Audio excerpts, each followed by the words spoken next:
अक्रोध परमानंद नित्यानंद राय। अक्रोध परमानंद नित्यानंद राय। अक्रोध परमानंद नित्यानंद राय। अभिमान शून्य निताय नगर विराय। अभिमान शून्य निताय नगर विराय। नगर विराय।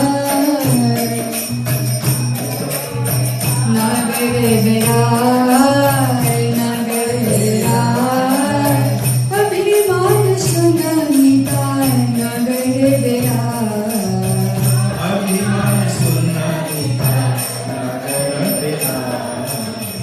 अधम पतिता जीवे द्वारे द्वारे गिरा। अधम पतिता जीवे द्वारे द्वारे गिरा। हरि नाम महामंत्र बीचे न बिलाय। हरि नाम महामंत्र बीचे न बिलाय।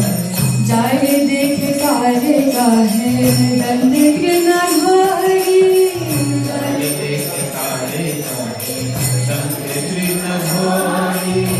हमारे किया बोल बोल हरि। हमारे किया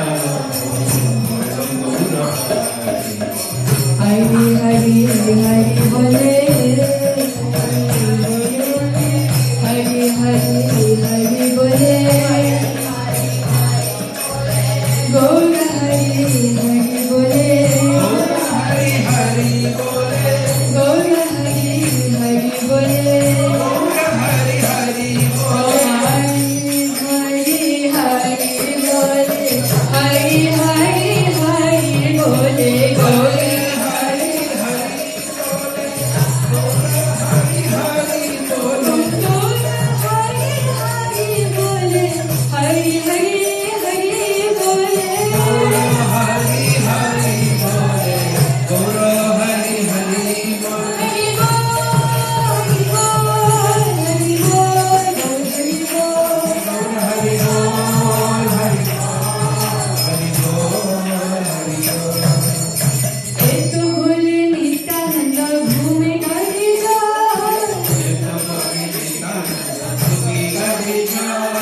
एक बोल नित्यानंद घूमे गए जा।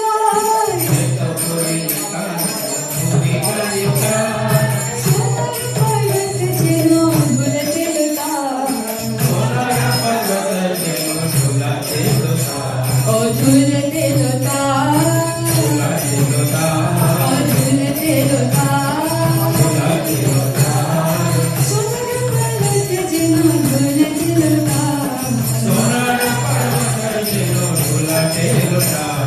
तेनो अवतार जागे जल्दी न जन्मिलो। तेनो अवतार जागे जल्दी न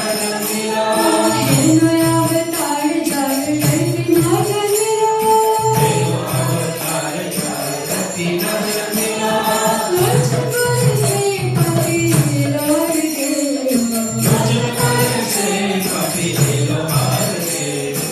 एलो अर गेलो। एलो अर गेलो। मुझको से पति लोर गेलो। अक्रोध परमानंद नित्यानंद राय। अक्रोध परमानंद नित्यानंद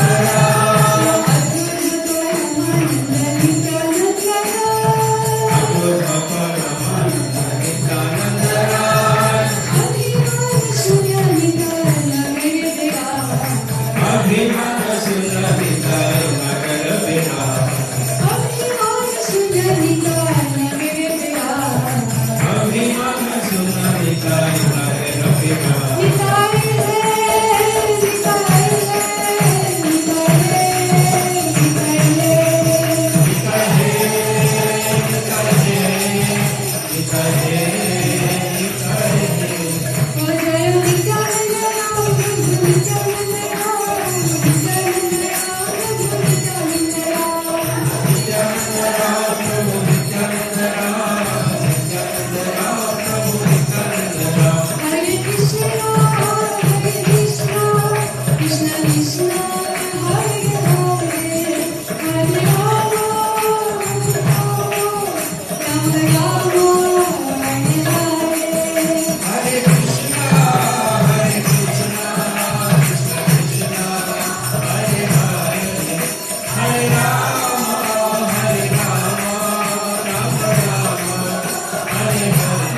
जय जय सुंदर Kumar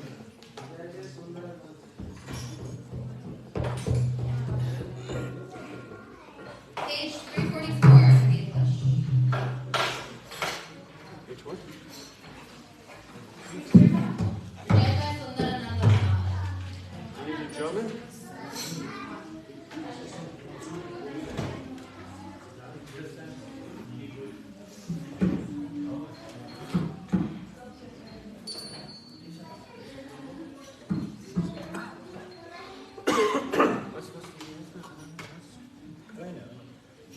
Jaya Jaya Sundara Nanda Kumar Jaya Jaya Sundara Nanda Kumar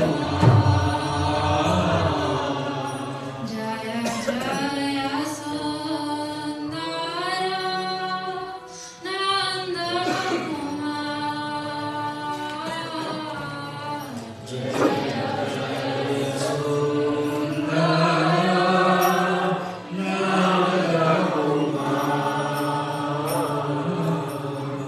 Jai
Sita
এমন সচিদানন্দন বিনে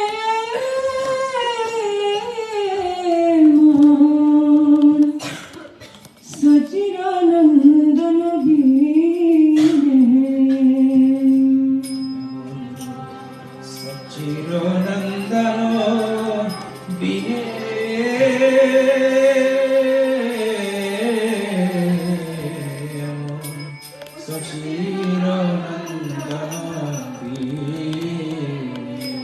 এমন সচিদানন্দন বিনে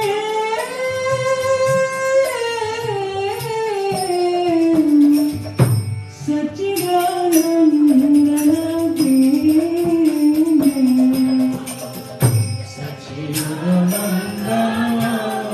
বিনে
Hero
mic to Radha Priya Didi.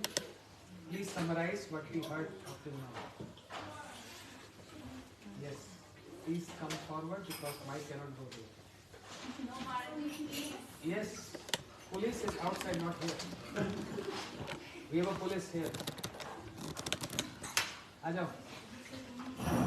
Come. Just summarize something.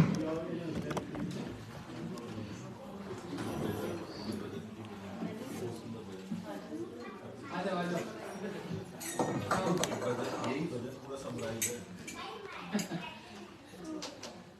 No, what we heard yesterday. Please. Sorry. Please walk this way. No, everyone is learning. So what is?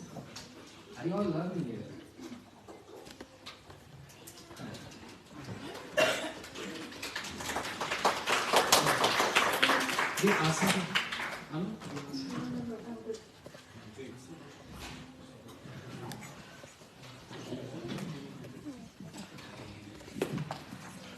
Ramayam Vishnupadaya Radhikaya Priyatmane Shri Srimad Bhaktivedanta Narayan Goswami Iti Namane. Please forgive me. My intelligence is very, very mundane, so I don't remember anything. But since Maharaji's ordered, I'll try and recap a few things that my little mind would have absorbed. Maharaji is talking about chastisement and how different incarnations, when they come, they all have their own specialities. He's linked that to the philosophy of Achintya Bheda Bhed also, saying even though everything is one, but still there is a small difference between each incarnation. The glorification of Sri Chaitanya Mahaprabhu that we've been hearing is the most because he's the Supreme who did come the most with the intention of telling us what to do. And he's used chastisement in a lot of his places for fallen souls like us. Like Ram came and he wasn't really chastising anyone. He was in Maryada form and didn't do anything. When Krishna came, he was chastising only and only his eternal associates. And that too maybe because a lot of his eternal associates were actually chastising him. But when it comes to Chaitanya Mahaprabhu, then he is really showing us how we all need some chastisement all the time and people that truly love us are the only ones that can chastise us. Maharaji gave an example yesterday of how he even chastised Sachi Mata, who is the embodiment of all mothers in all love, and still, he chastised her also. And so setting an example, it's not like he was really chastising, but setting an example that nothing will be tolerated if you do something to a pure devotee. Or an associate of mine, or a sadhaka of mine. So he led his life by example. And if we are ever, little bit that I was thinking is, I think all the people that do ever get a chastisement from a Mahapurush or a Maharaji or anyone so in a higher platform, we should consider ourselves so lucky because only the people that have the purest of intentions in the heart are the ones that will ever chastise you. So all of us should pray that maybe we'll get a little bit of chastisement from Maharaji and we can prosper a little bit more in our bhakti. Speak more. Vanchakalpaturvasya kripa sindhu bhayavacha patitanam pavanebhyo vaishnava. Okay. So, very nice. This is what we are hearing from some days.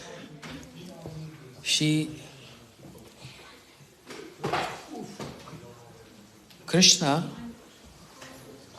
he corrected mostly the demigods. but he himself got corrected by his associates. है ना? Krishna corrected Brahma, Indra, Varun, Devata, Yamaraj and all that. But when it came to Sri Chaitanya Mahaprabhu, he is correcting Sachi Mata. Why delay?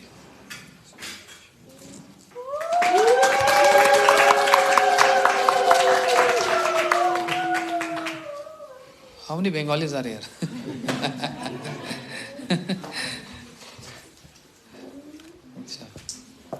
So how Sachi Mata, how Mahaprabhu, we were hearing yesterday, Shri Chaitanya Mahaprabhu, he corrected his own mother, Sachi Mata, and set up an example for all of us and for his associates as well, that the worst offense is Vaishnav Aparad. And Sachi Mata, she will not get prema because she offended Advaita Acharya Prabhu. And I was relating this to a past time when Sri Chaitanya Mahaprabhu, when he was a young boy, Nimai, and his elder brother, Vishwarup Prabhu, he was going to Sri Advaita Acharya Prabhu for learning Srimad Bhagavatam. And Bhagavatam always Adi Madhya Anteshu, beginning, middle and end, always speaks about renunciation. Srimad Bhagavatam Praman Amalam Yad Vaishnav Nam Priyam. Srimad Bhagavatam is considered to be as Paramhansa Sahita. Means it gives joy to those who are Paramahansas. Why it gives joy? Because it's not speaking about any sense enjoyment. Srimad Bhagavatam only speaking about renunciation. Therefore, by hearing the commentaries of Sri Advaita Acharya Prabhu on Srimad Bhagavatam, Sri Vishwarup Prabhu, he took sannyas. And Sachi Mata, being so much affectionate towards Vishwarup Prabhu, and because of that affection, she said, you are not Advaita, you are Dvaita. Advaita means one who is not envious. And Dvaita means you have some envious mood. Because of your teaching, my elder brother Vishwarup, he got sannyas. What harm he did to you? What harm I did to you? My son got sannyas. So this happened many years back. And Nimai, he was young. But he's fully aware of what happened in the past, present, and he also knows what's going to happen in future. So because of this, Mahaprabhu, today, while showing his Ashtasattvic Bhav, and while he is giving that prema, Shri Mahaprabhu is correcting, no, I can't give prema to my mother Sachi Mata. Unless she go and ask forgiveness. And how to go and ask forgiveness? By getting the dust from the feet of Advaita Acharya. So, Jadi Aparad Uthe Hati Mata, Upade Vachinde Shuke Jai Pata. The worst offense is Vaishnava Aparad. As we know, there are many categories of offenses, like Dham Aparad, Nam Aparad, Seva Aparad, and Vaishnava Aparad. Nam Aparad, there are 10 offenses towards holy name.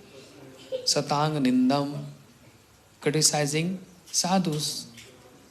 Gurur Avagya, Shruti Shastra Ninda, Tadartha Vado. Guru Avagya means, क्या मतलब? Guru Avagya, disobeying the instructions of Guru. Shruti Shastra Ninda, criticizing Shrutis, Shastras, Arthavado. Oh, they are speaking unnecessarily so much the glories of Bhagavatam and holy name. It is not like that. This is offenses. So offense towards holy name, then offenses towards Dham. But the verse is Vaishnava Aparad. So, Jadi Vaishnava Aparad Uthe Hati Mata. Just like Gurudev used to give example. A beautiful garden. So many flowers in the garden. But if a mad elephant, he enters in that garden, what happens? What happens? Mad elephant is going to smell those flowers. He uproot everything. Upade va chinde shuke jai patha. Uproot. But Siddhanta here is bhakti cannot be uprooted. Because this is inherent in the jiva. Jive sarupa hai Krishner nitya das. Krishna tatastha shakti bheda bheda prakash. This is inherent in the jiva. Dasatva, servitor mood. So how can this service mood, this servitor mood can be uprooted? Getting my point? Understanding? Previous point was, if a mad elephant goes to the garden, he uproot all the beauty of the garden, means all flowers. So Vaishnava Aparad uproots the bhakti from the heart of the sadhaka. But bhakti is inherent in the nature, can't be uprooted. Inherent in all the jiva. Actually, everyone is Krishna Das. Everyone is Krishna Dasi. The entire world. Yeah. But some realize this and some don't realize this. Actually, everyone is homeless people. And some are bona fide, some are fake homeless people. That's my topic since some months. I'm speaking on this. Fake homeless people and bona fide homeless people. Who are fake homeless people? Those you find in the streets. Living under bridge. They are fake homeless people. Because they are not familiar where their home is. And if you try to facilitate them with some facilities, lodging, etc., means come to our temple, come our center, we're going to give you everything. They're not going to come. They're happy, they just happy want to stay on the under bridge. Homeless. They are not homeless. They're foolish homeless. They're foolish. They are fake homeless people. We are actually bona fide homeless people. We devotees, practicing Krishna consciousness, practitioners, because we are fully aware of our home. Where is our home? Germany, India, America, London? No. All these countries is not our home. Where is our hometown? Golok Vrindavan. That's our home. Because we are fully aware of our situation, that where is our home? And we are struggling to go back to our home. That's why we are homeless. We are aware of our home. And we want to go back to our home. These people on the streets, they're not familiar with this and they don't want to go back home. They're not homeless people. We are homeless people, even though we are in our homes. But that's not our home. We were very well, we know where our home is. So, upade va chinde shoke jai pata. Bhakti is inherent in the heart. Bhakti cannot be uprooted. But what happens with Vaishnava Aparad? It gets stagnant. Unless we ask forgiveness directly, bhakti remains stagnant. you can't grow. And offenses comes by words, body and mind.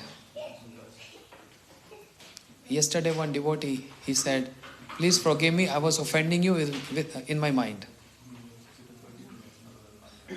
I said, but what offense? And then he expressed something. And that's over, finish. Is that simple, huh? If there is something in your mind, just express it. Vaishnavas are very compassionate. They immediately say, okay, that's over. But keep on developing in the mind and heart. It's just like a boil. And giving what? Poison and toxin. Keep on growing, growing, growing, growing. Offenses are growing in mind, in heart. But bhakti is getting more and more stagnant. So better uproot that. Get that boil operated. And ask forgiveness. Another devotee, some days back, also said, very funny.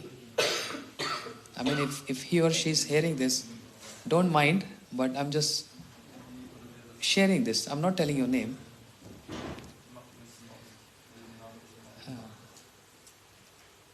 Kya bola? She will feel bad if she hears this. But she expressed that, I was offending you in my mind. Then I said, can you please tell me, what was that? I'm not even aware.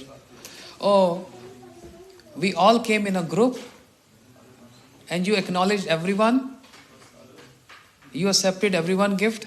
But when I pay obeisances to you, you didn't acknowledge me. So I assume that you don't care for everyone. You only care for those who are very close to you or those who are very rich. I said, when this happened? Oh, in Kartik Parikrama in Govardhan. I said, goodness. And I said, particular which day? On your birthday.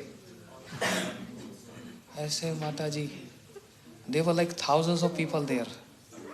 And I actually agreed everyone, Hare Krishna, Hare Krishna. So just by accident, I didn't saw you or maybe lightly greeted you, but I don't know. She said, I realized this. I'm so sorry. That's over. Done. Friendly mood. That's over. And if she's keeping this in her head all the time, then every time seeing me, creating more and more offense. I'm not saying offense towards me, but it's like an offensive mentality. Years back, 20 years back, we were in bus. So many brahmacharis. Almost like 80 brahmacharis. We were touring all India from north to south, east to west. 3 months bus tour. Almost 70-80 brahmacharis from Mathura under guidance of Premanpu. Years back, it was like year 2001 or 2002. So I was given charge of taking care of brahmacharis. I was senior and he told me, you have to take care of all the brahmacharis. So everyone was nice, behaving good. One brahmachari was delaying every time, every spot, and that was delaying the whole schedule. And many other complaints were coming. And my nature is, you all know my nature very well. By now you know my nature. I was giving him warning, 1 time, 2 time, Prabhu, don't do this, don't do this. 3rd time, boom, big slap. And he was shocked, he never expected this. He said, how do you slap me? I said, I tell you, 1 more.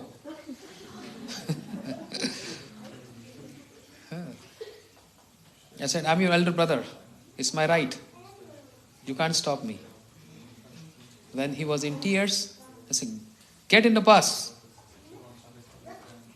And later he came crying and weeping. I'm so sorry, it was my fault. I know everyone is upset because of me.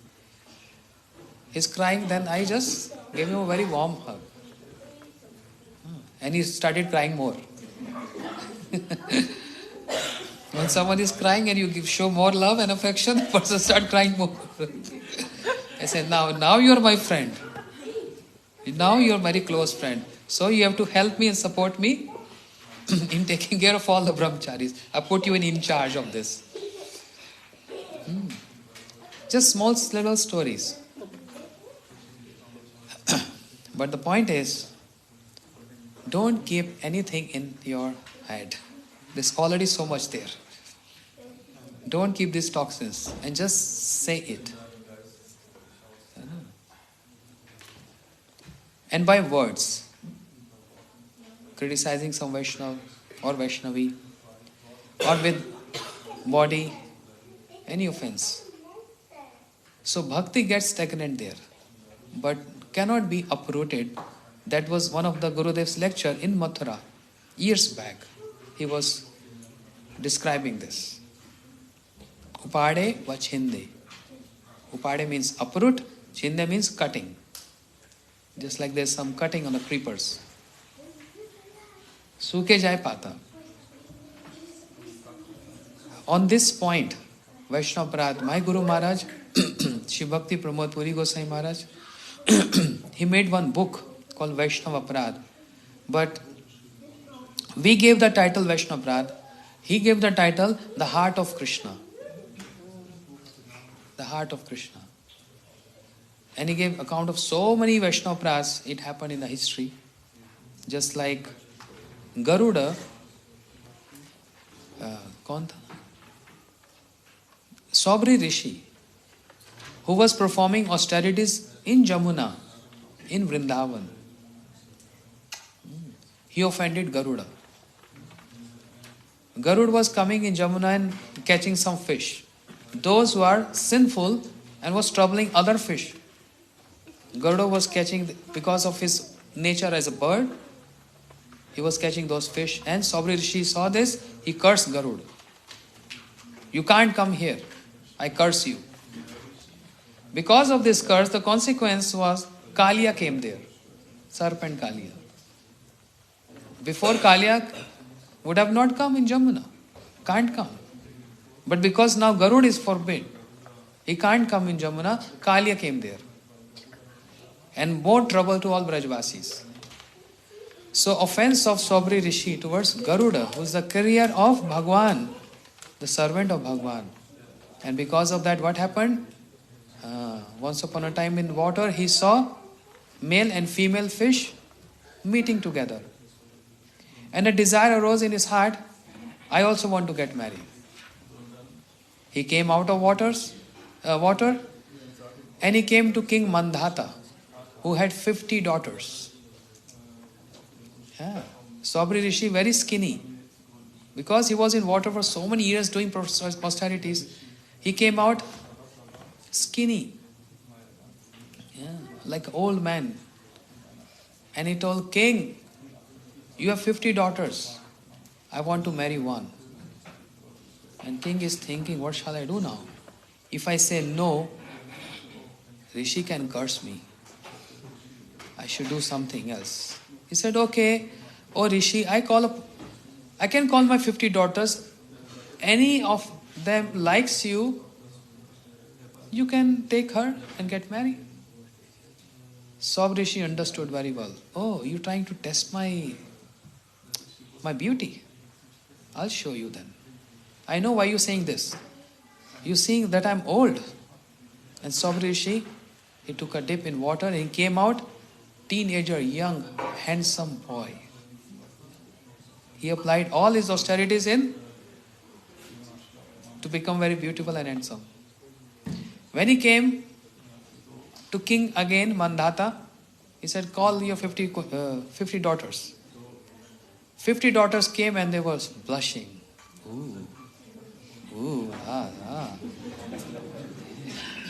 So handsome, beautiful boy. And 50 of them, they said, Father, we all want to marry him. Sobri Rishi got, wow, I got 50 girls to get married. And he married 50 girls. Prabhu, why are you laughing, hearing this? No, I'm just joking. It's not a fun to get married with 50 girls. This is offense. The consequence of the offense. Understand? And many other incidents. You all know Amrish Maharaj and Durvasa. How Durvasa was chased away by Sudarshan Chakra and seeking protection here and there, going to Brahma, Shiva and everywhere. Finally coming to Krishna, and Krishna said, "No, I can't help you. You offended Durvasa. Sorry, you offended Amrish. Go and ask forgiveness there." So Vaishnava Parad. Many examples. And most important example here is Mahaprabhu correcting his own mother, Sachi Mata. I can't give prema to her. She has to go get the dust from the feet of Advaitacharya. When devotees came to Advaitacharya Prabhu and explained to him, described him, he just closed his ears. I can't hear this. Sachi Mata, she's mother of universe.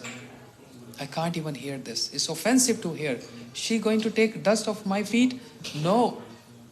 I can't do this. But there is no other remedy. No other remedy. So, devotees, they want to help Sachi Mata. This is something very common in the pastime of Sri Chaitanya Mahaprabhu. Whenever any associate got chastised by Mahaprabhu, the other associates were there to help him. If Mahaprabhu abandoning someone, the others immediately embraced him. So this question was being asked to Srila Gurudev. Mahaprabhu abandoned Chota Haridas. But Nityan Prabhu and other associates, they embraced him. So this question was asked to Gurudev. And Gurudev said, even though Mahaprabhu is very compassionate, but he is establishing the ideal principles for all sections of the society. But the associates of Mahaprabhu, especially Nityan Prabhu and others, they are more compassionate than Mahaprabhu. More compassionate. They always having this forgiving nature. Whereas Mahaprabhu also very soft in his heart, but because he is acting as Acharya, so he is to establish certain principles very strictly. Very strict. Mahaprabhu is following that strictly. He wants everyone, expecting everyone to follow also strictly. So Maryada Langan Mui Saitena Pariya can't tolerate transgression of Maryada. That's why he said, Mahaprabhu Bhaktagane Vairagya Pradhan Jahan dekhle tushto hai Shri Gaur Bhagwan. One thing very common amongst the associates of Mahaprabhu, Vairagya Pradhan. So much renunciation. By seeing this Vairagya, Mahaprabhu got pleased. So, devotees performing Sankirtan, they want to have Sachi Mata. And in that Sankirtan, Shri Advaitacharya Prabhu started dancing in ecstasy, crying and weeping, rolling on the ground and fall unconscious. Sachi Mata got this opportunity. She took the dust from the feet of Advaitacharya and smeared on her head. Forgiven. Otherwise, was not possible. Advaitacharya Prabhu cannot give his foot dust to Sachi Mata. He can't. And if Sachi Mata comes to Advaitacharya, please forgive me, Advaitacharya Prabhu will fall obeisances again, back to Sachi Mata. So words cannot help there. That was the only trick.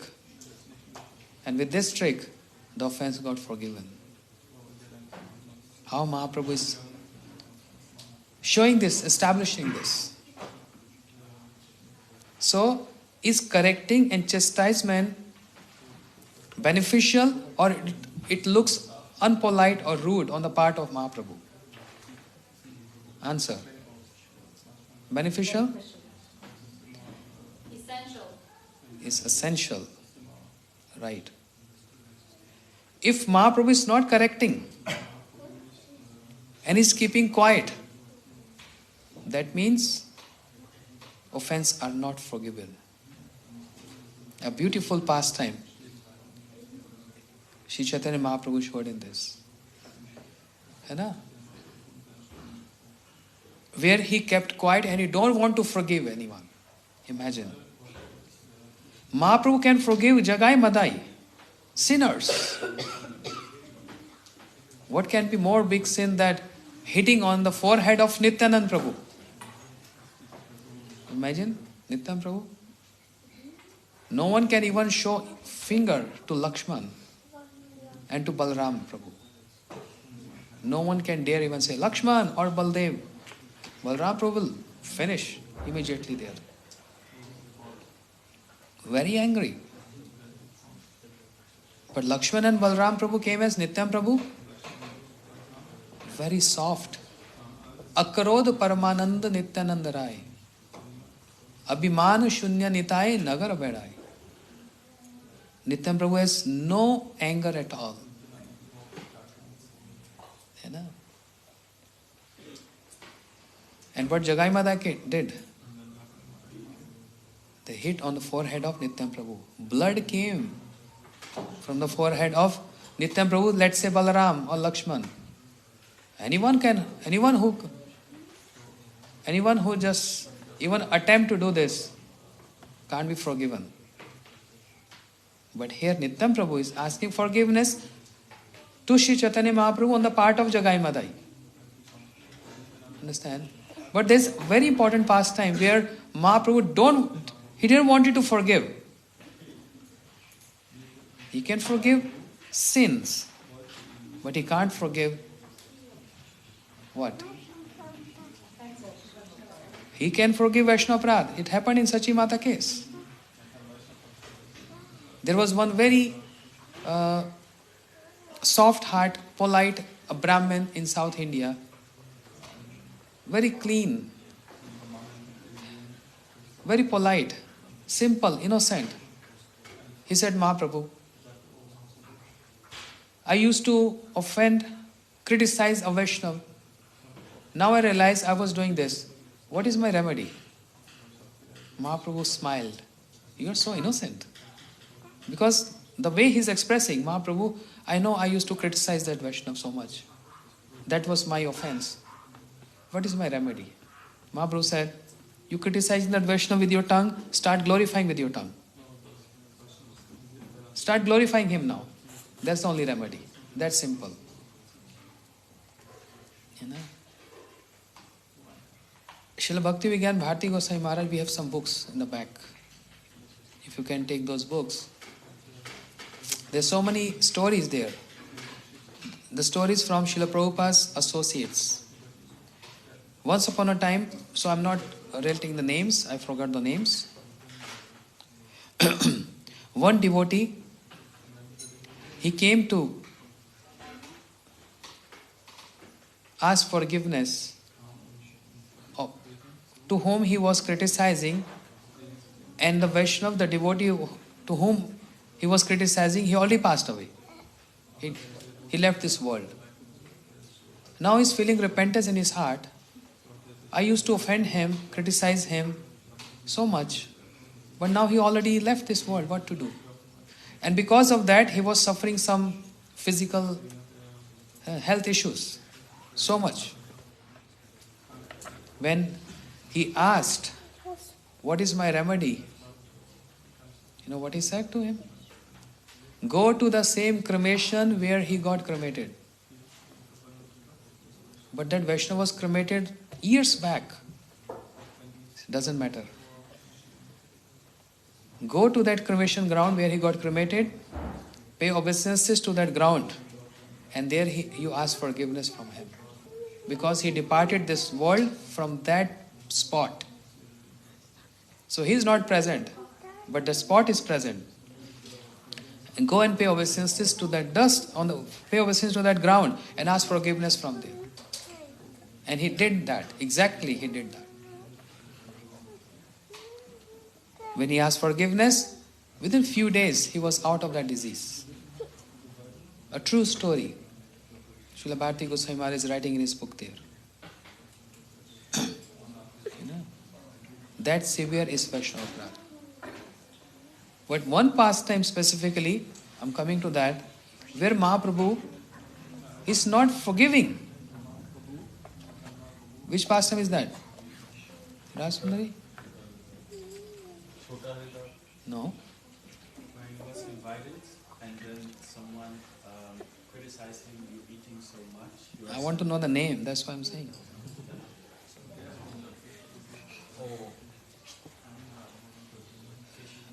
Ramchandar Puri.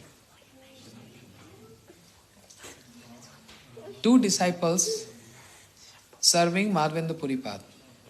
One is Ishwar Puripad and another is Ramchandar Puri. Ishwar Puri serving his Guru Maharaj, Shri Madhavendra Puri, with so much love and affection. Not only feeding him but cleaning him because he was bedridden. Totally in trance, in samadhi, absorption. Weeping and crying all the time. So his dear disciple Shri Ishwar Puripad serving him with love and affection. And that's why he became the recipient of the mercy of Shri Chaitanya Mahaprabhu also. Seeing his dedication and his service towards his Guru Maharaj, Shri Madhavendra Puri. Ishwar Puripad. And not only just taking care of his body, but also singing some bhajans to enhance his mood, to make him more cry, to make him more into absorption of his worshipable, his Ishta, Shri Radha Krishna.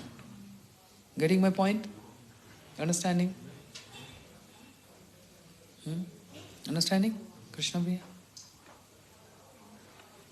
So, because of this seva towards his Guru Maharaj, Shri Chaitanya Mahaprabhu accepted him as his Guru Maharaj. Who's Gurudev of Mahaprabhu? Ishwar Puri ke dhanya kori lena Shri Chaitanya Jagat Guru Gaur Mahaprabhu. Shri Chaitanya Mahaprabhu's Krishna himself is Jagat Guru, is the Guru of the entire universe. But he accepted Shri Ishwar Puri as his Gurudev. Why? Because he served his Guru Maharaj, Shri Madhavendra Puri, with so much love and affection, not as a formality, with love, sincerity, honesty, and gave everything to his Guru Maharaj. Day and night just taking care of his body, his giving all facilities to him, and also singing those songs which was making him relishing. This is how he was serving. So not only taking care of body, but also to enhance the moods. Both is important. Vani Seva and Vapur Seva. So Ishwar Puripad was doing this, and Mahaprabhu accepted him as his Gurudev. But another disciple, whose name was Ramchandar Puri, he came to his Gurudev and he said, Gurudev, why are you crying so much? You are Guru.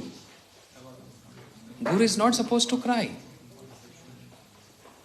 Absorb yourself in impersonal Brahm,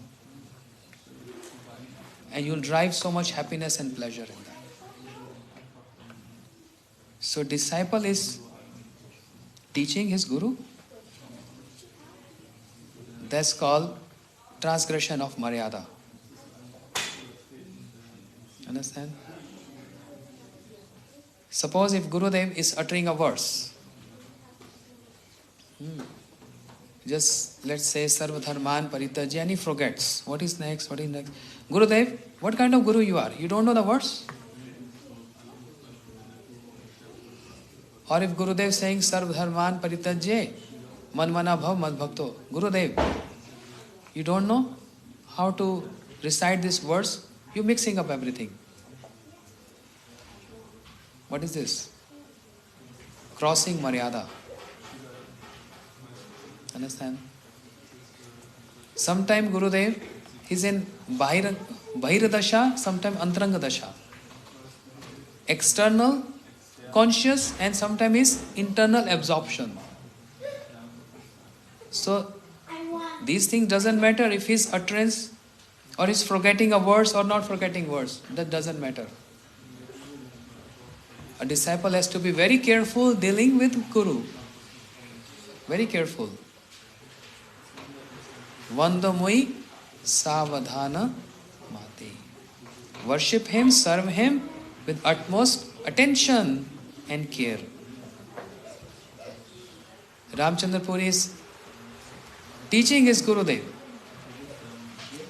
Why you have to cry? There is no need to cry.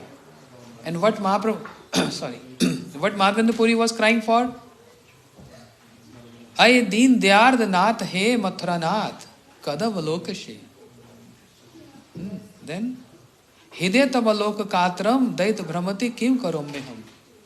O the Lord of Mathura, where are you? I am feeling separation from you. Please give your darshans to me. He's just crying and weeping. Want to have darshan of Krishna. Not that he want to have darshan of Krishna. He is seeing Krishna. But he's just showing some scarcity, some abhav. And Ramchandra Puri is trying to correct his Guru. So, who has to correct whom? Authority are there to correct us. A senior person has to correct the junior. Junior cannot correct the senior. And if there is any point of correction, even if there is any point of correction from junior part, then it has to be in a humble submission. Gurudev, you said something in the lecture, but I am not understanding this. How to reconcile this? There is no harm asking question, but how to admit that submission, that's very important. And Krishna is aware of this fact in Bhagavad Gita. Tad vidhi pranipatena pariprashna sevaya updeshanti te jnanam jnaninja samdarshinam. How to approach authorities? Tad vidhi pranipatena. The vidhi, the sequence is, first pay obeisance is Tad vidhi pranipatena pariprashna sevaya. Pariprashna, not just prashna. Prashna means grab his neck and say, how dare you said that? Pariprashna means humble submission.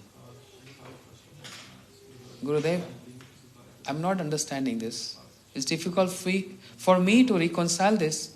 Can you please elaborate on this? This is called pariprashna. Inquisitive nature. Inquiring from him, not cross-questioning him. And with pariprashna seva, with seva. Krishna is saying in Bhagavad Gita, this is the procedure. But Ramchandra Puri, how is doing? So Madhavendra Puri Pad, his Gurudev, rejected him. Go away from here. I don't want to see your face. That's something very serious. Very serious in bhakti. If Guru rejects. Krishna rejects, no problem. No problem at all. If there is a rejection from Krishna, some problem, but can be resolved. Guru can take care of it. If Guru rejects, Krishna cannot do anything. There's totally and completely rejection there. This is the evidence. This is the example. I'm coming for that. I'm coming on that. Gurudev, Madhavendra Puri Pad rejected his disciple Ramchandra Puri. Get away from here. You don't understand. And you correcting me. I don't want to see your face. And he left. He could have asked forgiveness. Gurudev, please forgive me. I misunderstood. There was no humble submission. And he, again with that attitude that I know better. What is the point of crying and weeping in the bhakti? And on that stage where my Gurudev is, what is the point of crying and weeping there? So he got rejection, totally rejected. So, point is, if he would have asked forgiveness, what do you think? With Gurudev, I'm so sorry, please so sorry, please forgive me. Immediately forgiven. But if a disciple is very stubborn, that by learning, Or by knowing so much arts, I know better than my Gurudev. Imagine then. Like Duryodhan. Duryodhan learned the art of club fighting from Baldev Prabhu, Balaram. Who can be more superior than Balaram? He is Akhand Guru Tattva. He is the origin of all Gurudevs. Duryodhan could have got bhakti from Balaram Prabhu. Duryodhan, so that's why I say, there's also Duryodhan Tattva in all of us. More or less, in different proportion. How? There's so much Duryodhan Tattva, there is so much Eklavya Tattva in us. That means taking advantage of Guru. Eklavya was taking advantage, being not surrendering and not obeying the order of his Guru. But he was taking advantage of learning everything, hiding and learning everything from Guru because he wanted to become famous. That is Eklavya Tattva. There are so many Eklavya Tattva in so many of us. Then there is Duryodhan Tattva in us.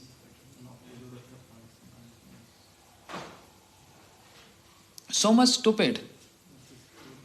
Duryodhan. If you could have asked just one time, approaching his Guru Balaram Prabhu, can you please forgive me and understand my situation that I am very sinful and I am always offending. Baldev Prabhu, can you please correct me? Can you give me Krishna Bhakti? Your younger brother? Imagine what Baldev Prabhu would have not given. Everything. Just in one humble submission to him. Just one. And Duryodhan never ever did this. He only wanted to learn how to fight from Baldev Prabhu so that in future I'll be the best one and no one can stand in front of me. That's the only intent of Duryodhan. Accepting Baldev Prabhu as his Guru but not taking advantage of his supremacy. Understand? That's why Duryodhan Tattva, Eklavya Tattva, all these Tattva are there. Gurudev is giving examples. How the disciple is in Tamogun mode of ignorance, passion and goodness. He also gave example of Bhishma, grandsire Bhishma.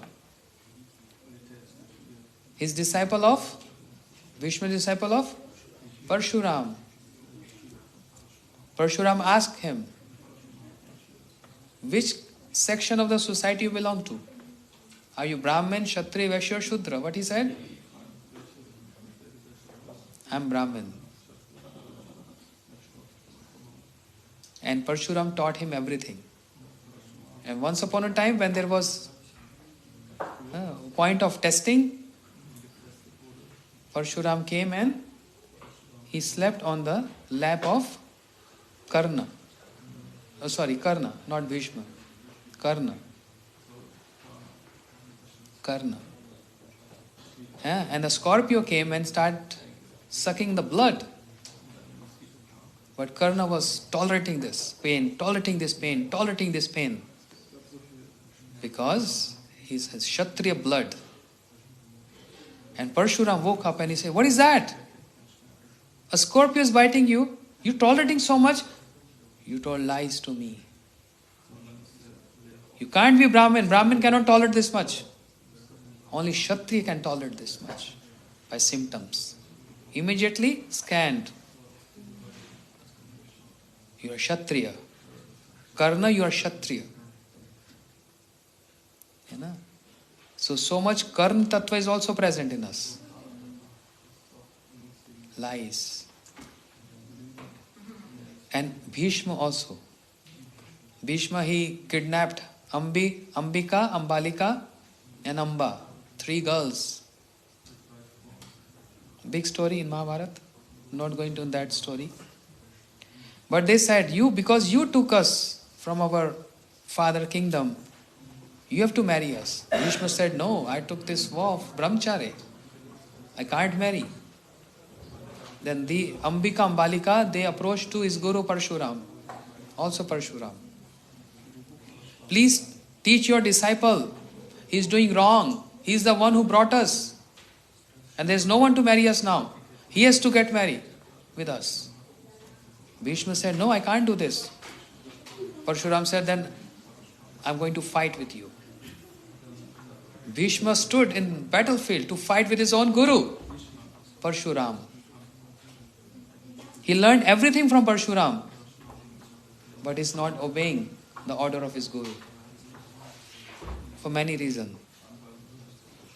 And Bhishma, he stood up in fight with his own Gurudev Parshuram, even though he defeated him, because Bhishma has his own glories. But the lesson derived from here, disciple in Sattva Guna, this is Bhishma example, Sattva Guna. And Eklavya, Rajoguna. And Karna, Tamoguna. 3 different kind of disciples. But in this example, in Sri Chaitanya Mahaprabhu, Ramchandra Puri got totally rejected by his Gurudev. Totally rejected. And Madhavendra Puri Pad, he left this world. Now Mahaprabhu as a sannyasi, he can't say no to anyone. Any householder inviting Mahaprabhu for prasadam, he can't say no, he can't be partial. Being sannyasi can't be partial. Equal mercy and equal reciprocation to everyone. Not that you are my disciple, you are not my disciple. That's partiality. There should not be partiality. When a teacher teaches in class, it's for everyone, impartial to anyone. Similarly, for preacher, guru or sannyasi is teaching, that's for everyone. There is no partiality. You are mine or you are not mine, doesn't matter. I want all of you to grow in bhakti and learning. That's the only vision of acharyas. Gurudev was never partial to anyone. Our Srila Gurudev, he was always embracing everyone, whoever came to him. No matter you are from which guru, your disciple of what guru, doesn't matter. I am there to teach you. That's why Gurudev was Jagat Guru. He gave shelter to everyone, no matter whose disciple you are. Mahaprabhu being sannyasi, can't say no. Ramchandra Puri invited Mahaprabhu for lunch, prasad. And intentionally putting so much food in the plate of Mahaprabhu, prasadam. Mahaprabhu cannot leave any remnants. Being sannyasi, following their strict rules and principles, very strict. And Ramchandra Puri putting more and more. Yeah. And Mahaprabhu is eating everything. Ramchandra Puri start criticizing Mahaprabhu, saying, what kind of sannyasi you are? If you are eating so much, how are you maintaining your senses? Did Mahaprabhu objected? Shh, quiet. No correcting there. Mahaprabhu didn't corrected him. Mahaprabhu staying in his room, Gambhira, in Jagannath Puri. And Ramchandra Puri saw ants in that room. Say, what kind of sannyasi you are? You hiding sweets in your room. You eating sweets. So many sweets. And that's why ants are there. Mahaprabhu quiet. Not saying a single word. Not correcting him. Another occasion, again he invited Mahaprabhu, and this time Mahaprabhu is very alert.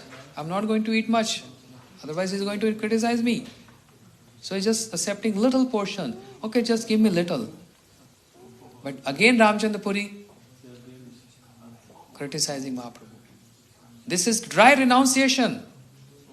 By eating less, you will not get Krishna. So Mahaprabhu is thinking, what shall I do?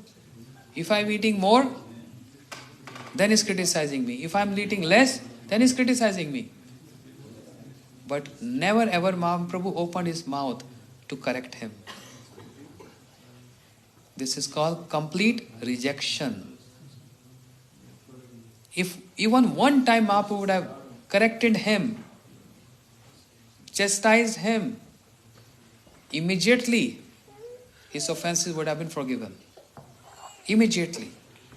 So this proves that correcting and chastisements is actually forgiveness. And no correction, no chastisement means you don't want to forgive. Keeping quiet is rejection. Keeping silence is rejection. And speaking is acceptance. This is how Mahaprabhu is teaching with his own examples. Every step. That's why Chaitanya Charitamrita is the essence of all the scriptures. Srila Bhakti Siddhanta Saraswati Prabhupada said, Bhagavad Gita spoken by Krishna, but if Bhagavad Gita get disappeared from this world, how this world going to get delivered? Srimad Bhagavatam can take care of everything. But suppose Bhagavad Gita and Bhagavatam also disappeared from this world.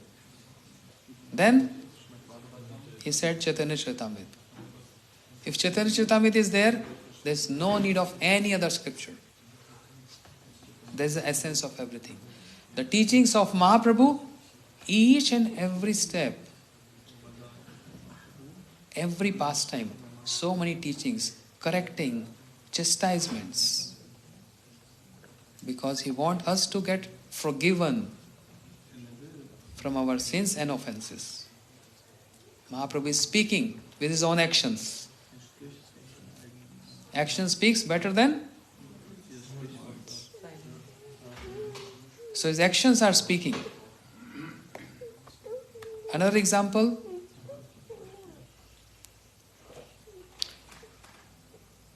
Mahaprabhu Gurudev name is? Ishwar Puri Path is God Brother, Brahmanand Bharati.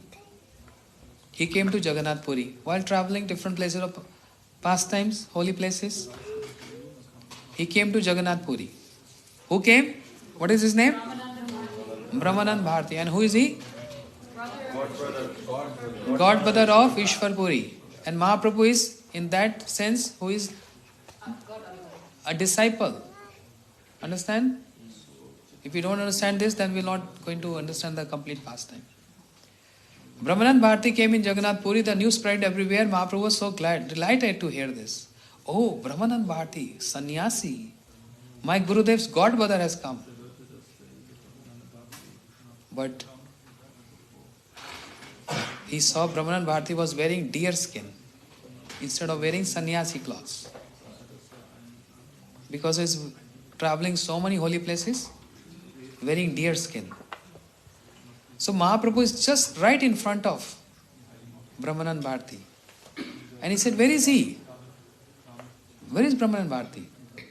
Everyone was surprised. He's just standing in front of you. Mahaprabhu said, no, I can't see him. Where is he? Only just saying, I can't see him. Brahmanand Bharati understood. He's correcting me. And I'm wrong. Because I'm not wearing sannyas clothes. So Mahaprabhu, why is not correcting him straight? Can't.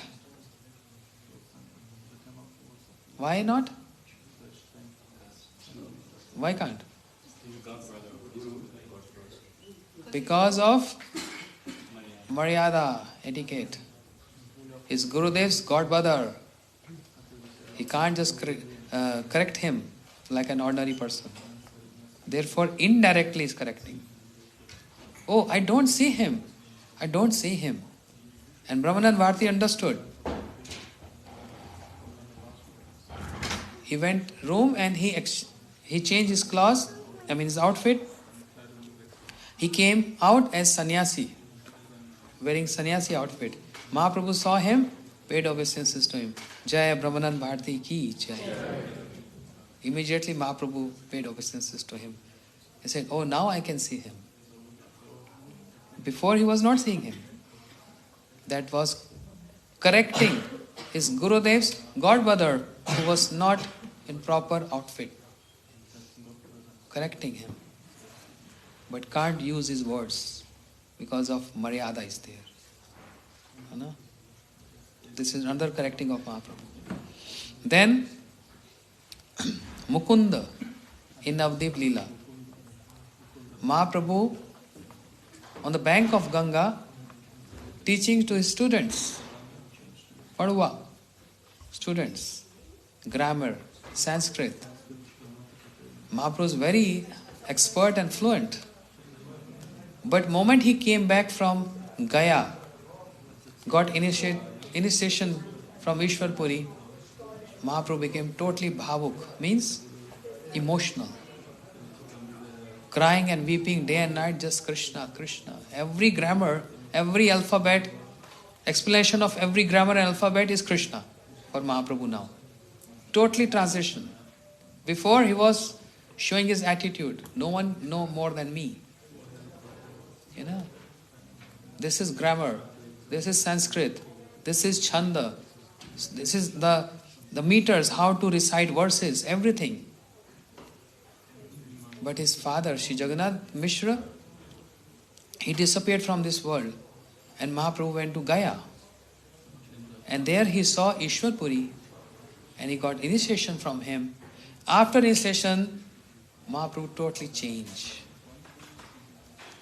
Totally changed. He came back to Navdeep. He's not jumping and running like he was before, earlier. He became very emotional, just weeping and crying and asking devotees, where is Krishna? Where is Krishna? And they say, Krishna is in your heart. Mahaprabhu trying to tear apart his heart to see Krishna. Sitting on the bank of Ganga, students are there. Mahaprabhu is teaching them. Every alphabet is Krishna. Every grammar is Krishna. Every meter is Krishna. They got surprised. What happened to Nimai? What happened to Nimai? Got surprised.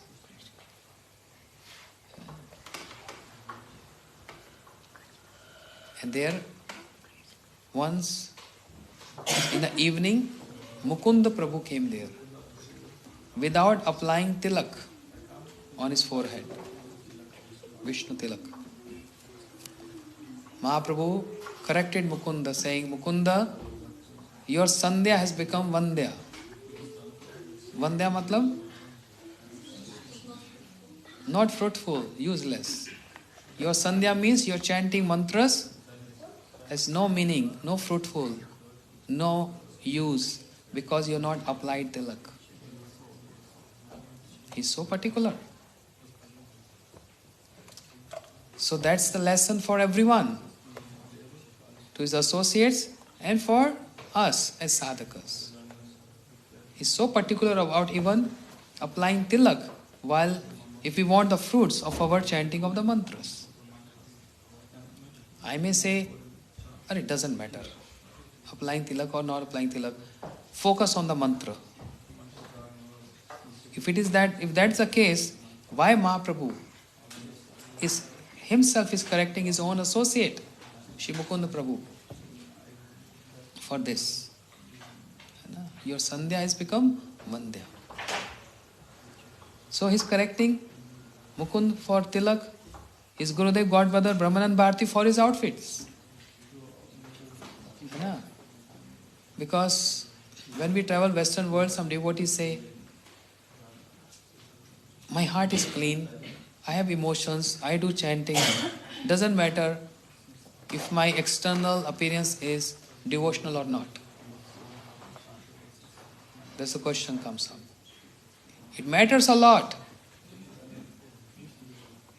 It matters a lot. External appearance should also be devotional. If I'm having big hairs, big beard and mustache and all that, I'm not shaving, I'm not bathing. Say, how does this matter? What matters most is chanting, and I'm doing my chanting. Then why Mahaprabhu told Sanatana Goswami, go and shave?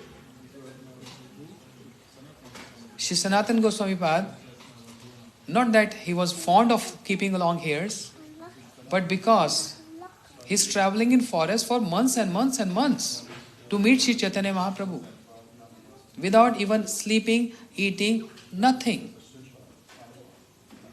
So much excitement to see Shri Chaitanya Mahaprabhu. You know, like sometimes we get excited to see our dear ones. You know? But this is nothing. For Sanatana Goswami Pad, Mahaprabhu is like his life. His life and soul, his breath. He was so excited to meet Shri Chaitanya Mahaprabhu. And it happened so. Mahaprabhu, Sanatana Goswami Pad came to Kashi. And Mahaprabhu told his associates, go and find, there is a great soul, a great personalities in the vicinity. Everyone just searching here and there, and they say, no, we don't find anyone. We saw one Peer, a Muslim mendicant, Jinda Peer, a Muslim mendicant. But Mahaprabhu knows who is that Muslim mendicant. It's Sanatana Goswami Pad. You know, Mahaprabhu came out and Sanatana Goswami Pad was there. And Sanatana Goswami saw Mahaprabhu, tears flowing from both of their eyes. Mahaprabhu gave a very warm welcome and embrace to Sanatana Goswami. Just like his life came back. You know? And there was some conversation. Mahaprabhu said, now go. And become, there's a one word, I'm forgetting that. Go and shave. So it's not out of hobby or he fond of having long hairs, it was just natural. But Mahaprabhu told him to shave. External appearance also matters. Tilak also matters. Everything matters. See, I'm just giving small little glimpse of Mahaprabhu's pastimes. He's so much particular of every aspect. Devotional. So much particular. How to speak, whom to speak, on what degree to speak. Like Damodar Pandit. Not Sarup Damodar. Damodar Pandit. He started chastising Mahaprabhu. There was one young boy. Mahaprabhu was showing so much affection to young boy. So much affection and love. And Damodar Pandit came with harsh words. He told Mahaprabhu, why are you giving so much love to this boy? Harsh words. Mahaprabhu said, what wrong? What's wrong in giving love and affection to a young boy? He said, there's no wrong in giving affection to a young boy, but wrong in his mother. Because she is beautiful and she is widow. You're giving so much attention to a young boy. You know what people are going to think about you? Understand? Mahaprabhu gave, oh, okay. But the words he used was not appropriate, harsh. He tried to correct Mahaprabhu. Mahaprabhu is correcting everyone, he is correcting Mahaprabhu. So he was not allowed to go to Vrindavan with Mahaprabhu. He stayed back in Navadvip Dham. Mahaprabhu said he is going to correct me every moment. He was not allowed. Using very harsh words there. Even though intent was pure, he was concerned about Mahaprabhu. Concerned. That's why he's saying this, out of concern. But how to address, that was wrong. So particular. Gaur Leela is like full of teachings. Full of lessons and teachings. in Navdeep and also in Jagannath Puri and also in South India. Complete 48 years. Imagine this personality, Sri Chaitanya Mahaprabhu, who is relishing and tasting something very high. But in that relishing and tasting, he is also instructing and correcting each and every step. Because if all of you want to get this prema, Mahaprabhu is saying, you have to follow this standard. You have to follow these standards. You can't transgress these standards to get Krishna prema. But we are I am very sinful. Ill intention, offensive nature, and not even human being. Narottam Thakur is saying, "Se pashu bado durachar." Animal, not even human being. Narottam Thakur is saying what? Se pashu bado durachara. Which bhajan is that? Nitai pada kamala koti chandra sushitala je chaya e jagata juda. Animal. I am not even human being, I am animal. My tendencies are animal, animal nature. My nature is like animal, always enjoying mood. But who is my hope? My hope is Mahaprabhu. But when I hear all these examples, I'm getting hopeless. Because so much specifications, so much particular. Mahaprabhu, I was having hope, but now I'm getting hopeless because I'm not to your standard. I'm not to your standards. Then what to do? Ek Nityan Vina Jagat Vitari. I have only hope from Nityan Prabhu. Yeah. Nityan Prabhu will take care of me. Because I admit I'm sinful. I admit I'm offender. I admit I'm not doing any pious deeds. I admit all negativity. I admit that. And I do admit I have nothing positive in me. Just because of this, you're not going to accept me? Just because of this, you're going to reject me?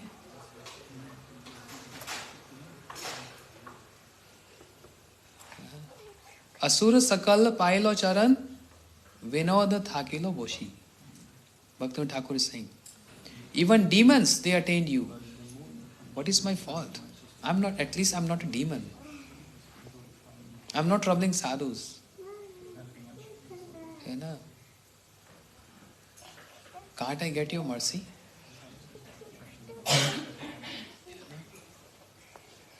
So this is how. While chanting mantras, while chanting Mahamantra, which we do sometime with attention, most of the time unattentive. But at least those rounds which we are doing attentively, we should consider this as an earnest praying from the heart. Shri Radha Vinod Bihari Ji.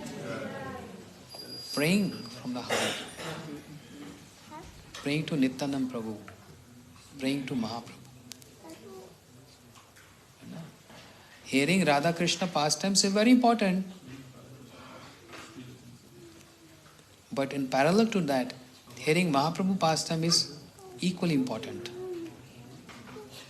More important. To know the standards.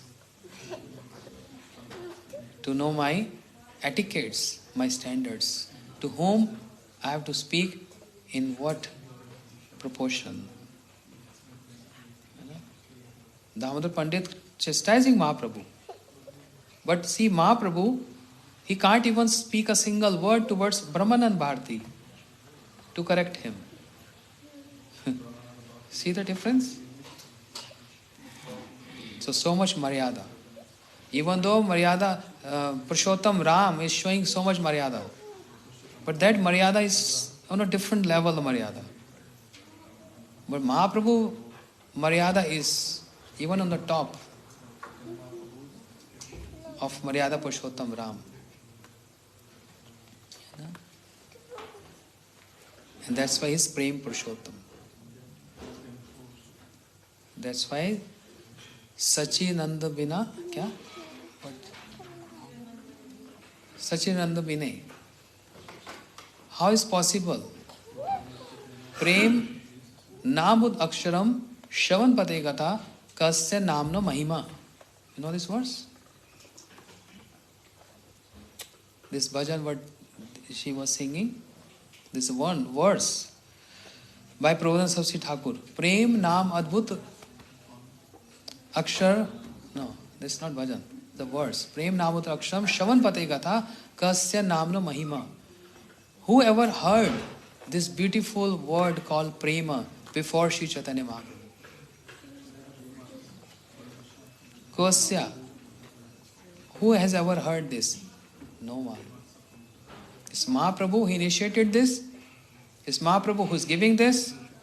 It's Mahaprabhu who is taking care of this. Everything is Sri Chaitanya Mahaprabhu. How fortunate, lucky we are. We are worshipping Sri Chaitanya Mahaprabhu. And under the guidance of our respected Gurudevs, we are trying to follow the standards established by Sri Chaitanya Mahaprabhu. Bola Sachinandan Gaur Hari ki jai. Param Dayal Nityanand Prabhu ki jai. Tai Gaur Premanande. एक महामंत्र का कौन सा ये you singing bhajan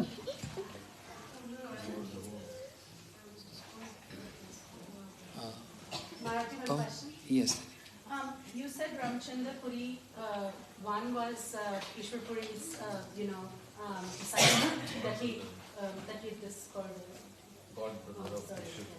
Madhvendra Puri. And the other Ramchandra Puri was also. There is another Ramchandra where Narottam Das is singing. That is Ram. He is Ramchandra Kaviraj. No. The one that Mahaprabhu rejected.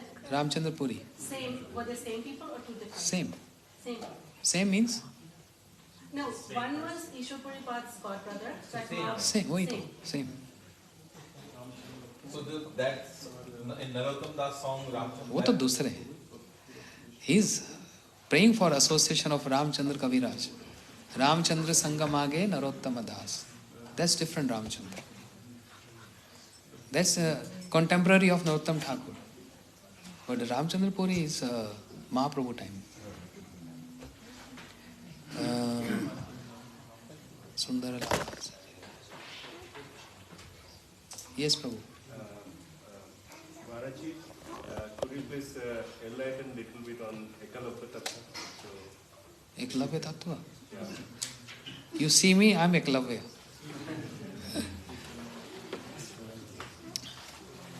Ekalavya, especially in India, everyone prays Ekalavya. He's the best disciple. But from the Siddhanta point of view,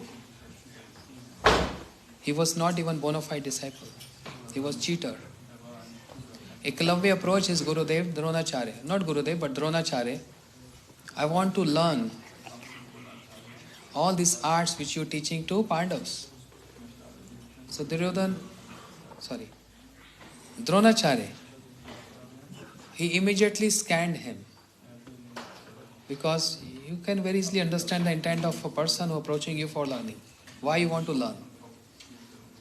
His approach was not to actually learn and to serve Krishna. His approach was to learn and kill Krishna or kill Arjun. To become the best, क्या बोलते हैं? Archery. The best to know the art of archery. That was only his intent. And that's the reason why Dronacharya rejected him. He said, no, I can't teach you. But Eklavya, he really wanted to achieve that. So therefore he made a statue of Dronacharya, because without Guru you cannot get perfection. Guru has to be there. So every day worshipping him, putting garland, but not obeying him. So worshipping is different, obeying is another point. And hidingly, he was learning everything. Everything. When Dronacharya was teaching to Pandavas, he was watching and he learned and he was practicing this. But intent was not correct. And therefore, when he learned everything nicely, he got all the lessons. Dronacharya, he wanted to correct him because he didn't want him to become the best of all who knows the art of archery. Because Arjun's intent is pure and Arjun is very dear to Krishna and Arjun wants to serve Krishna. So Dronacharya was showing so much concern and affection for Arjun and wants him to become the best of all. What? All Archer. Best Archer. The word is archer? Yeah, the word is archer. The best of all archer, yes. So, Dronacharya, he made a mic, means illusionary boar. And the boar was there to attack. Boar was coming to attack his Dronacharya. And Eklavya, he saw this and he shot arrows and killed that boar, which was just illusionary boar, was not real boar. And Dronacharya is wondering, who is there? Who killed this boar? Who saved my life? And Eklavya came forward and said, Gurudev, it's me. Who are you? My name is Eklavya. Remember, I approached you for learnings? Oh, so you learned so much from me. Acha. And where is my Guru Dakshina? You have to donate something. After your learning is over, one is supposed to give. He said, Gurudev, whatever you want, then give me your thumb. Because if you give your thumb, you can't even hold the arrow. That means he crushed his pride of becoming a best archer to fight against Arjun. The point is Arjun. And the point is not Arjun, the point is Krishna. So it looks like externally Eklavya is very good disciple. But Eklavya was not good disciple at all. He cheated his guru. Means cheating guru and accepting all the learnings from him to become famous. There is no submission there. That's why Krishna told particularly in Bhagavad Gita, Tad vidhi pranipatena pariprashna sevaya. One should approach Guru with so much respect and humble submission and with the intent of serving him, not to just get everything from him to become famous. In the life history of Sri Ramanujacharya, a beautiful pastime, where one of his disciples, very learned in Sanskrit, scholarly personality, he wanted to become famous. 1,000 years back, prior to Mahaprabhu. More than 1,200 years back. He knew so much, but he wanted to become famous by speaking, by preaching. So Ramanujacharya, he knows very well what is the problem in my disciple. Every guru knows the problem in the disciple. Where is the boil? My Gurudev used to say, I know where is your boil, I know. And I know how to treat that boil. Everyone has different size of boils. So once upon a time the disciple approached Ramanujacharya and said, Gurudev, I want to preach with your permission, with your blessings. He said, no, later on. But Gurudev, I need to serve you. Okay, if you want to serve me, then go to that village. One of my disciple, she got married in that village. Go in her house and clean that house, do all that laundry and wash pots, all this menial services there. He was surprised. What? Gurudev, is me. Are you telling this to me? Of course, it's for you. He has no other answer. He was submissive. He said, okay, if Gurudev is giving me this order, that means something is there. And he was doing this. He approached, he went there and he told his god sister, Gurudev sent me here to serve you, to clean your house, to do your dishes and all that, cooking. She said, no, I can't. You are such learned personality. He said, I don't know, Gurudev ordered me. When she heard Gurudev ordered, then she was quiet. And he was cleaning and doing all. Though he became famous in the village that he is a very good servant. But nobody knew that he is also a scholar. And once upon a time in that village, a big fake Bhagavad reciter came. Big fake. That's my English. A big fake person speaking Bhagavatam, trying to cheat villagers, innocent people, speaking some bogus philosophy. And meanwhile, he was, in those days there was no detergent, soap to wash pots. How they used to do? Ashes. तुमको नहीं पता बच्चे. Rag, ashes. They used to do pot with ashes. I saw this 20 years, 30 years back. And I'm speaking of 1200 years back. You saw this? I did it. He did this. Your dad did this. My daddy used to do that. Yes, that was the system. So while he was doing this, later please, give me 2 minutes. While he was doing this, he heard this person speaking Bhagavatam, totally nonsense. He became very upset. And with that hands, with all ashes, he went to the stage. Say, what nonsense you speaking? This is not Bhagavatam. Then he said, all villagers were saying, hey, you servant, keep quiet. You just go and wash pots. I said, no, he's cheating you. This is not the purport of Bhagavatam. Then he became irritated. He said, you know better? Then he said, yes. When he started speaking Sanskrit, the guy started sweating. Goodness, he knows so much. He gave evidence from Vedas, Puranas, Upanishad, every aspect.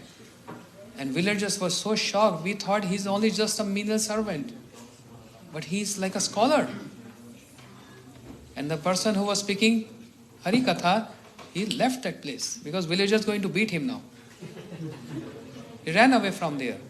And then all villagers requested him, please continue, we want to hear from you.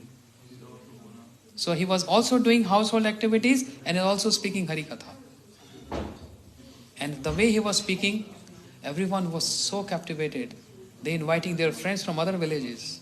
And gradually getting famous from one village to other village to third village to fourth village. He became a very famous speaker.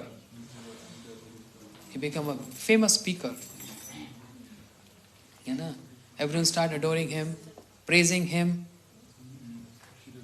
putting garlands on him, considering him as Guru. And then he was in tears. Now I realize why my Gurudev sent me to that disciple home for cleaning her home. Because I was holding that ego that I know better than anyone else. So how my Gurudev corrected me? By putting me in that situation. So I should know to keep humility. But ultimately, he fulfilled my aim to become famous. But now, at this stage, I'm not having any attitude. So he came back to his Gurudev and asked forgiveness. And also praised him that how beautifully you changed my attitude by giving me such humble service.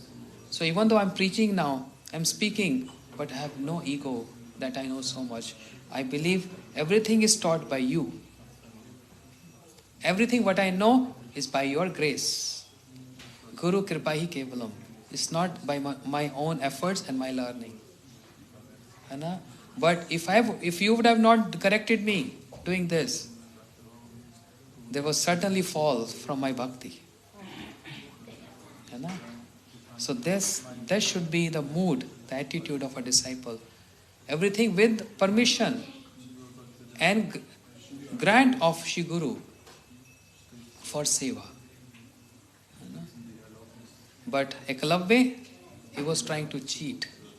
And that's why cheating means taking away everything. Just like Parshuram, he cursed Karna.